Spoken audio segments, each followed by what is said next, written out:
Chapter 1. Introduction. So you've decided that you want to start a martial arts school. Congratulations.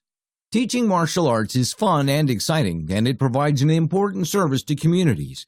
At first glance, it may seem like starting a martial arts school would be simple, but there's more to it than you might think.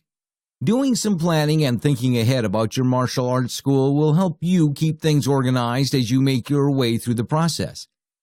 The idea of starting a martial arts school may sound like a lot of fun, but there's a lot of work involved too. The business side of martial arts can take a lot of time, and you need to be prepared to deal with this aspect of your business. Whether you're starting a small school or a big school, you still need to contend with things like marketing and bookkeeping. Don't underestimate the amount of time these things will take. It's better to factor in the time you're going to need to spend on these activities rather than be overwhelmed by it later. Making it profitable and having fun. One of the important things you'll need to think about when you decide to start working toward opening a martial arts school is how your martial arts style will fit into the community or the surrounding neighborhood. If you're teaching a grappling sport, will be viewed as complementary or competition with local school wrestling programs, for example. If you're planning to teach Kung Fu or Aikido, do you intend to allow young students to join in, or will these classes primarily focus on adults?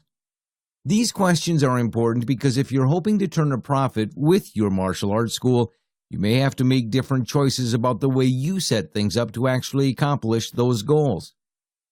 Some communities will be more likely to enroll very young students under the age of 6 years, while other communities will be more apt to enroll kids 7 years old and up, or adults. Though teens often do really well in martial arts, it's rare for teen students to stick to martial arts classes for very long unless parents are extremely supportive. If you're in a bigger city, it's likely that you'll end up with a mix of different people in different age groups, but in smaller towns you may find that you have 20 young kids in a class and only 2 people over age 7 to work with, or vice versa. If you have a dream of teaching people cool moves while making extra cash, you could be disappointed if all your students are under 6 years of age. You'll need to adjust your expectations to work with the people who end up coming to you for instruction. Be ready for anything. When you teach martial arts, you never know who's going to show up for each night of class. Some nights you may have a full room, while other nights the crickets might be chirping. You're going to need to be able to get up in front of big and small groups and teach your martial arts without flinching. When you have small classes, you can spend your time working one-on-one with students. When you have big classes, you can work off the large group dynamic to make it fun and challenging. Though it would be most satisfying to have a large group of committed students who would work on the material regularly at home and progress quickly through the ranks, often it takes time to find truly committed students. Sometimes these students will be the ones you least expected to stick to your classes. This is why you need to be ready for anything when you start a martial arts school. Make goals. As you're beginning the planning phase for your martial arts school, you'll want to make goals to help guide you through the ups and downs of finding a location, setting things up, marketing, and waiting for students to arrive for class. It's important as a martial arts instructor that you're always trying to help your students surpass you in skill and knowledge. Always strive to be the best martial artist that you can be, but don't be intimidated by the idea that one of your students could become better than you are at your own art. Think about taking pleasure in your students' accomplishments and recognizing them rather than trying to show a classroom full of people that you're the best.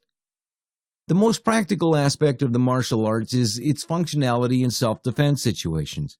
However, many martial arts schools focus more on competition than on street-style self-defense. You'll need to decide what your goals are for your students in order to steer them in the right direction. Sometimes competition is instructive, but rarely does it truly represent actual self-defense scenarios.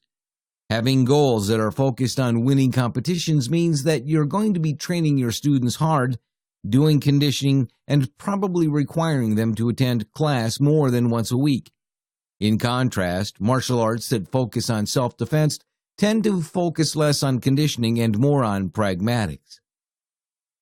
Getting started.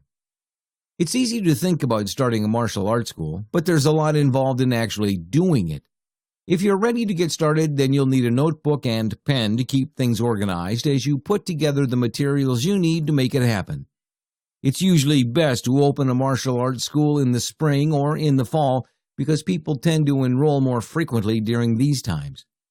Though you'll still have new students who start martial arts classes in midsummer or winter, hopefully, people often get busy or have trouble making it to classes due to inclement weather during these times.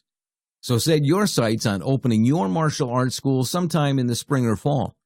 You're ready to get going and start putting things in order for your new martial arts school.